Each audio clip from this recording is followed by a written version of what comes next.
amigos, estamos começando mais um Na Pauta. Informação, opinião e descontração.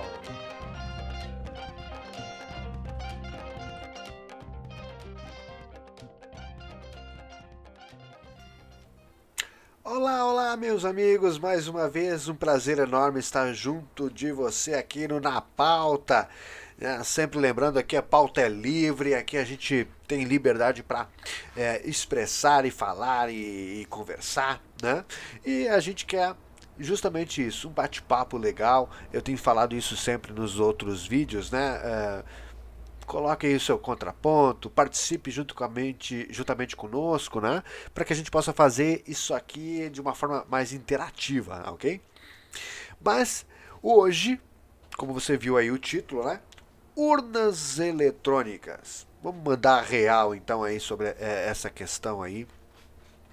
Eu particularmente sempre vi a questão das urnas, assim, falo das urnas eletrônicas, tá? Uma opinião pessoal, veja bem, ok? E por isso que eu sempre digo, tá aberto ali o espaço para os comentários para você colocar o seu contraponto.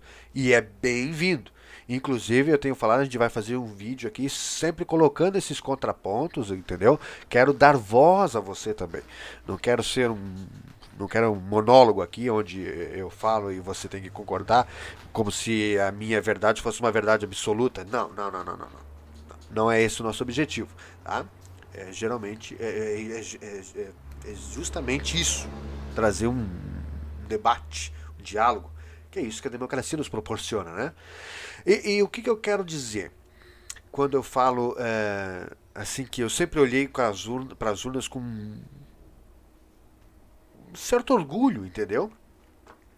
O sistema eleitoral brasileiro parece ser muito eficiente. Nós votamos ali, encerramos as nossas votações às 5 horas da tarde e aí 7 horas nos locais, né? Por exemplo, para município pequeno. Eu sou de um município pequeno, um município de 40 mil habitantes, e às 7 horas da noite a gente já sabe quem é o nosso prefeito, o nosso vereador. Então é muito rápido, muito eficiente, só que gera muitas dúvidas. Ao longo dos anos, né? Muitas inverdades, muitas dúvidas. E a verdade é que o TSE, né, só para você ter uma ideia, nós somos um dos poucos países que tem uma justiça eleitoral, ou seja, uma justiça específica, um tribunal, né, específico para cuidar de eleição, ok? Estados Unidos não tem isso, tá?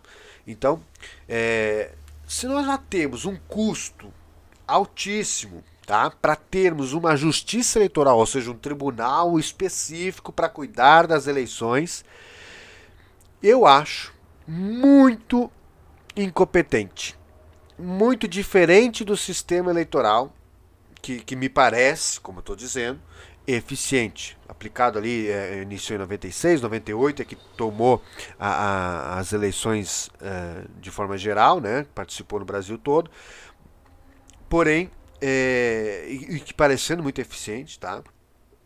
Mas, todavia, sempre gerou muitas dúvidas. Nós estávamos acostumados com o papel, eu nunca cheguei a votar no papel. A minha primeira eleição foi em 2002, e então eu não votei no papel, votei sempre na urna eletrônica. Mas o povo vinha acostumado do papel, e aí vai fazer uma transição, e aí não tem explicação, é assim, a reveria, né? Vamos mostrar para as pessoas como funciona, como é coletado os dados, como é transmitido os dados, de forma transparente, entendeu? Para evitar a discussão, a fake news, né? E que a gente nem sabe se é fake news ou não, porque não tem essa transparência, esse acesso, essa liberdade. Agora,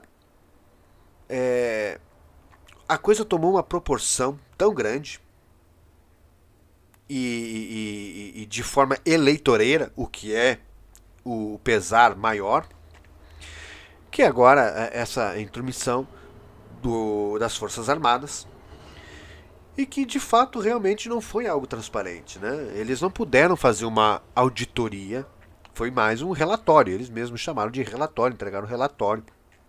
Relatório esse que diz ali que eles tiveram acessos limitados e que eles não puderam atestar ali com 100% de certeza de que o funcionamento das máquinas é imune a fraudes. As urnas eletrônicas foram implementadas para evitar as fraudes. Então, é mais justo, e como eu estava falando sobre, nós temos um tribunal específico para as eleições, um custo enorme, tá? Um custo enorme, isso tem custo. Seria justo que, pelo menos, acesso da imprensa, pessoas gabaritadas, pessoas técnicas tivessem acesso aos procedimentos de forma clara. Porque o TSE afirma que já fez esses testes, que tá lá, tá tudo, os dados, os relatórios, tudo, acesso de todo mundo e tal, tudo mais. Mas o que a gente quer é de forma clara. A gente quer ver a imprensa poder entrar. Não o exército, a imprensa poder entrar. Porque o mediador, o regulador da democracia não é o exército, nunca foi o exército. Pelo contrário. Sempre foi a imprensa. Eu sou um defensor da imprensa, e a imprensa de verdade.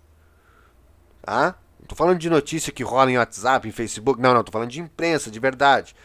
Porque sempre que você recebe uma notícia, você tem que se perguntar: essa pessoa que está fazendo essa notícia, ela pode ser responsabilizada judicialmente se isso não for verdade?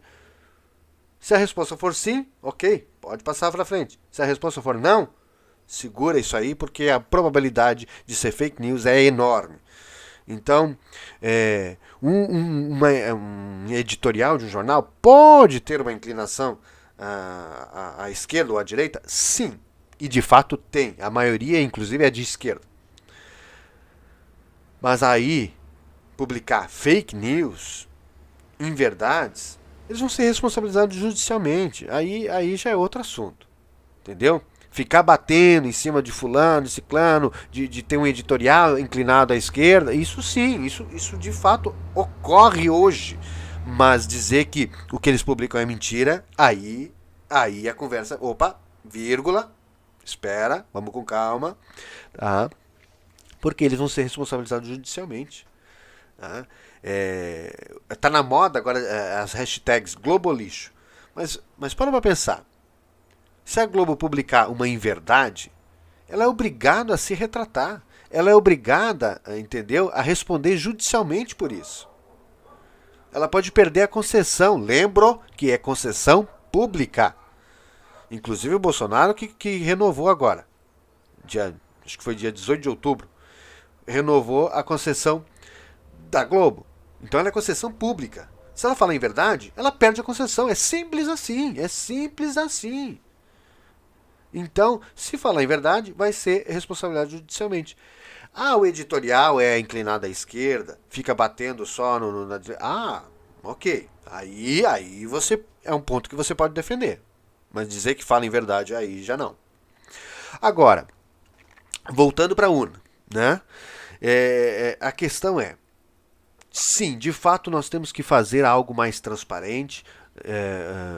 E se é possível auditar, nós precisamos ter isso com dados abertos de forma mais clara, com acesso mais simplificado pela imprensa e para o afegão médio ali, porque eu fui lá e baixei os dados lá, é uma planilha enorme, porque eu estava em dúvida em uma questão que fala sobre voto, a urna agregada a outra. Quando uma sessão tem menos de 1.000 eleitores, essa urna é agregada a outra urna. E eu estava em dúvida, inclusive eu mandei alguns e-mails, questionei o TSE, não tive retorno ainda, sobre como é feita a transmissão desses votos, como é totalizado esses votos, como é calculado esses votos, porque lá na tal da planilha dos dados abertos não aparece as sessões com menos de 1.000 eleitores. E eu procurei, são várias sessões ali nos Estados Unidos, várias sessões em Canadá. Bom, Canadá e Estados Unidos eu me foquei mais, mas eu vi que tinha em Portugal também, algumas sessões com menos de 1.000 eleitores, tá? Baseado inclusive em vídeos que eu recebi aqui sobre. E eu fui atrás da tal sessão 1212 que eu recebi de um vídeo e tal, e aparecia realmente como agregada a, se não me falha a memória, a sessão 1239. E aí, lá no final, o sistema aparecia assim, né, o cálculo lá no final, como é que tinha sido totalizados os votos, era pelo sistema eleitoral. Pronto, simples assim.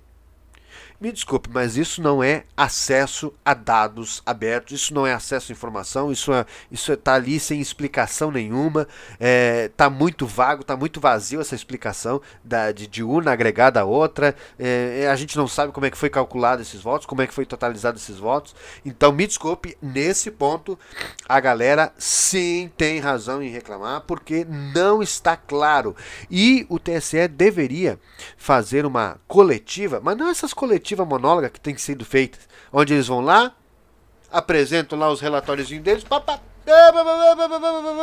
e a gente não fala nada. Eu quero uma coletiva onde um jornalista possa fazer a pergunta, porque o jornalista é o meu representante lá. É o meu representante lá. Possa fazer uma pergunta. Possa indagar e eu quero ouvir as respostas. Assim é uma coletiva.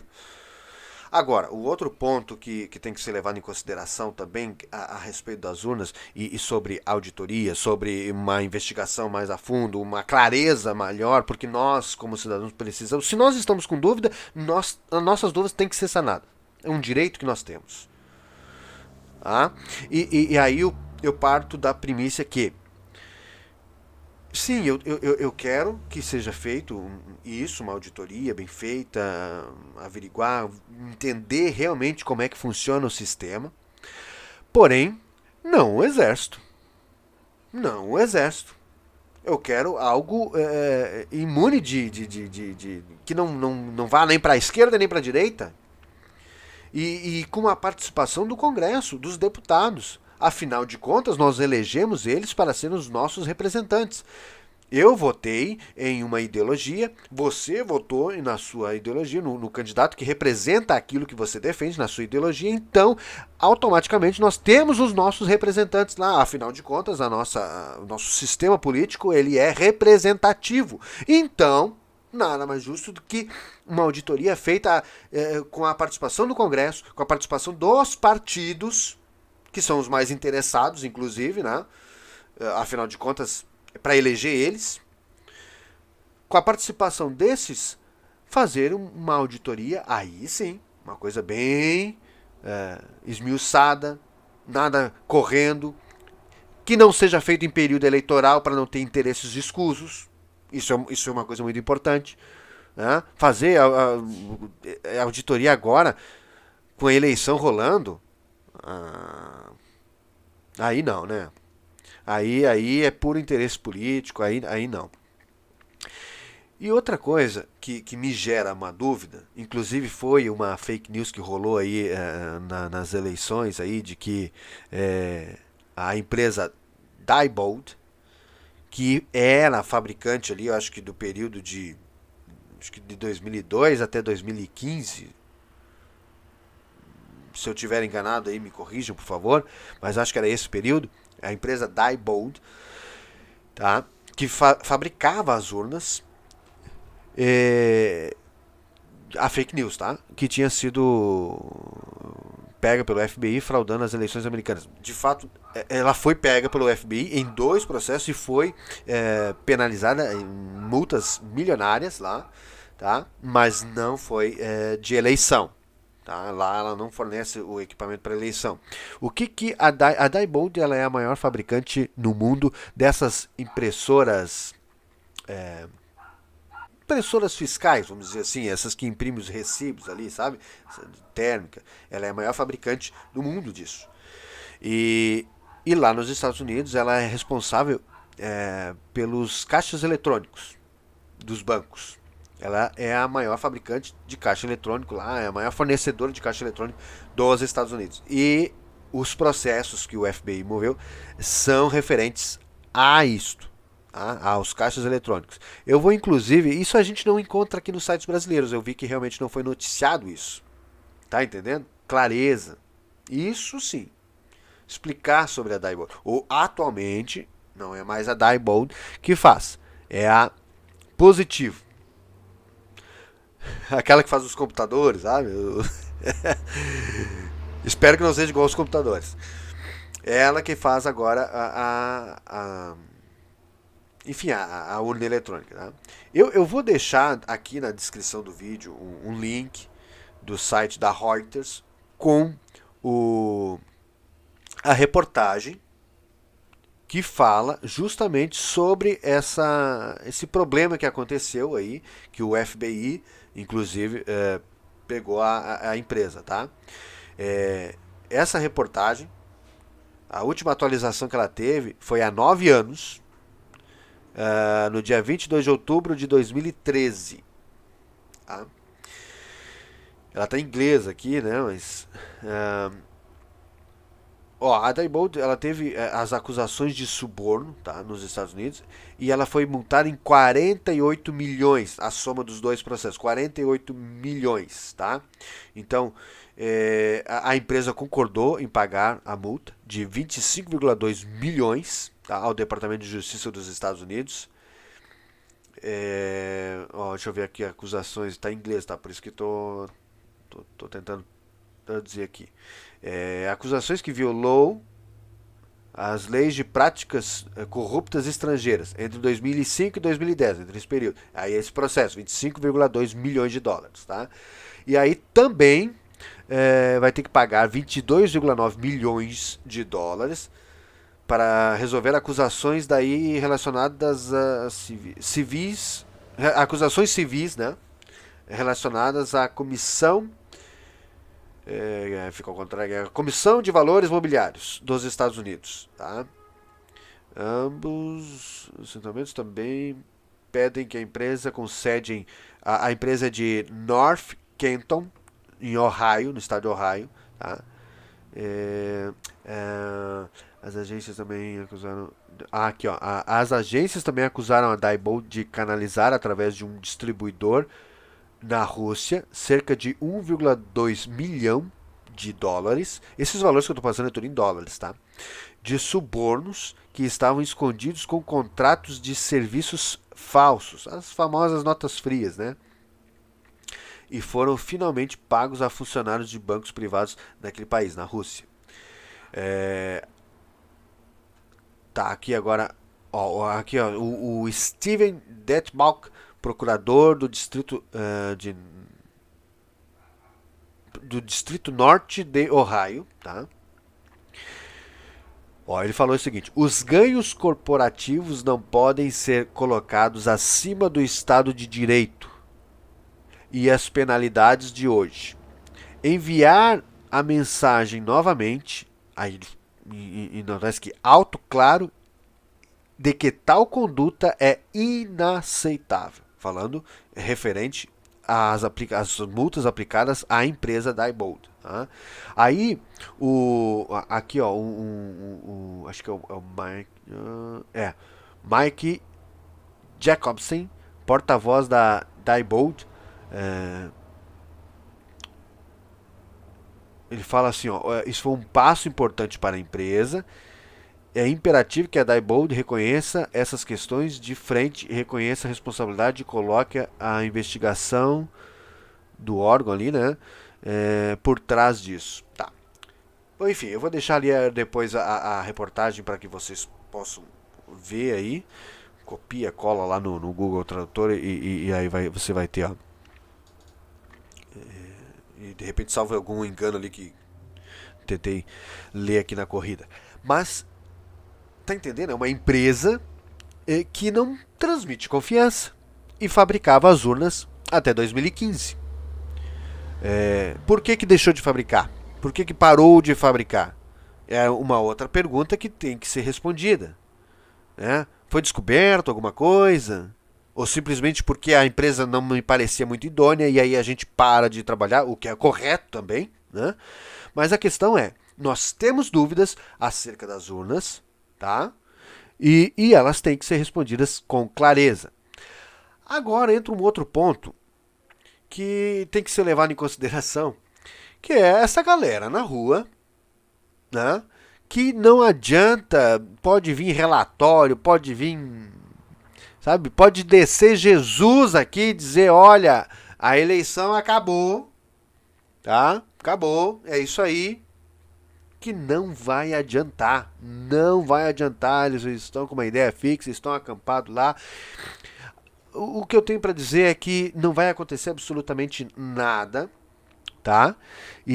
Mas que essas pessoas estão brincando com uma coisa muito perigosa, que é a nossa democracia, o risco da nossa democracia, tá? Porque elas estão inflando o ego desses militares e isso é algo perigoso. A história do Brasil nos mostra isso. E eu acho que está na hora de trabalhar, né? Está na hora de trabalhar, porque a gente não depende de político nem de eleição, a gente tem que trabalhar porque o pão só chega na sua mesa se você trabalhar. Então, mas essas eram as dúvidas que nós tínhamos acerca das urnas, tá? Esses pontos aí que tem que ser esclarecidos. Acerca da eleição, eu não tenho dúvida. Foi eleição, é isso aí, foi votado. Né? Os deputados foram eleitos com essas urnas. O próprio Bolsonaro foi eleito em 2018 com essas urnas. Então, eu não vejo que indícios de fraude, tá? Pelo menos não há nada concreto, nenhuma prova concreta de indícios de fraude. O que eu vejo é só mais um serviço feito de má qualidade no Brasil, tá? Basicamente é isso. Eu queria só entender sobre a questão das urnas que são agregadas a outras, como é feito a contagem dos votos, como é que funciona realmente a questão da transmissão dos dados, né? Recolhe e transmite, mas como é feita essa transmissão? Isso são coisinhas simples de responder, tá? E realmente eu não acredito que isso tenha influenciado na eleição, tá? Mas se há dúvida, a dúvida tem que ser sanada. Agora, isso não pode ser a base ou alimentar. Tem que ver que olha o que está acontecendo na rua. Sabe, as Forças Armadas, o Ministério da Defesa, principalmente, tem que ser mais cuidadoso com as palavras, porque isso só alimenta. Eu tenho recebido alguns áudios aqui terríveis. Sabe? A gente dá risada, mas na verdade são terríveis. E isso está alimentando essa gente. Entendeu? Lá na rua. Então, tinha que ser com mais clareza, tá? E de fato fazer sim uma auditoria, não no calor do momento, né? Não na eleição, fora do período eleitoral, até para não ter interesses escusos, né? E eu queria, para encerrar este vídeo, só comentar sobre a questão da auditoria argentina, que tem sido em base aí também para muitos protestos para alimentar esses manifestantes. Gente, vamos ser coerentes, né? O Eduardo Bolsonaro viajou ali para a Argentina ali em plena campanha eleitoral. Até teve um tweet dele que eu achei interessante, que ele estava lá com o grupo ali, né, o Eduardo Bolsonaro, com o grupo ali num restaurante na Argentina e eles vão pagar a conta e aí eles estão com um monte de dinheiro espalhado assim na mesa, um bolo de dinheiro. Não é que estavam ostentando, mas é porque por causa da inflação da Argentina tem que, entendeu? Uma simples conta de restaurante você precisa quase que um carro forte ali para trazer ali uma sacola de dinheiro para você pagar a conta. Foi interessante aquele vídeo ali, tá? Mas na época eu me perguntei, mas o que esse cara tá fazendo lá na Argentina, né? Em meio da campanha eleitoral. Provavelmente para mostrar isso. Não era só isso, tá? De fato, ele estava indo lá para articular isso que nós vimos no pós-eleição, essa tal auditoria argentina, ok? A verdade é que depois se descobriu ali, né? Eu acho que foi o site Metrópolis descobriu que o cara lá que era conhecido, era amigo, eles já tiveram vários encontros. Então, me desculpe, mas não é idôneo. Não é idôneo, é irrelevante. E essa auditoria argentina, para mim, é lixo. tá? Eu nem perco meu tempo vendo ali, e quem publicou a tal da live acabou sendo censurado, né? E assim, eu concordo em partes, não, né? Porque o TSE foi bem claro, não considerou crime e que ia banir contas que estavam divulgando fake news acerca das eleições. Se você não consegue provar, e esse cara está lá na Argentina, né, não pode ser preso, então quem replicou isso acabou sendo punido. Entendeu? Descumpriu a regra. Então acabou sendo punido. Você assumiu o risco. Agora, é certo fazer isso? Claro que não. Claro que não. Né? Eu acho que essa liberdade que se tinha no YouTube ali é que a gente acabou perdendo o controle, né? Uma coisa foi para um lado que eu nunca vi antes. Eu nunca vi antes. Então, para encerrar, tá? Eu recomendaria aos auditores argentinos a investigar como foi o título de 78 da Argentina, tá? Aquele gol de mão lá do Maradona em 86. Vamos fazer uma audição. Será que aquele gol foi? Valeu, não valeu? Né? Vamos fazer uma audição. Foi roubado aquele gol. A Copa de 78 foi roubada. Quem matou o marido da Cristina Kirchner? Olha, é uma boa coisa para fazer. Então vocês têm bastante pautas para fazer na audição aí na Argentina. E deixa que as eleições brasileiras, o povo brasileiro toma conta. Gente, muito obrigado. Eu sei que vai ter bastante gente com opiniões contrárias, então eu quero dizer para você que você é bem-vindo. Faça o seu contraponto aqui nos comentários, por favor. E eu quero fazer um vídeo replicando esses seus contrapontos, entendeu? Eu gosto disso, eu gosto que você me faça pensar, eu gosto da análise, é importantíssima. Peço que você se inscreva no nosso canal, deixe um like aí e vamos caminhar junto aí, vamos tentar trazer informação, opinião e descontração. Hoje não foi muito descontraído, né? Mas a gente precisava trazer esses contrapontos, tá bom? Muito obrigado e até o próximo vídeo. Valeu!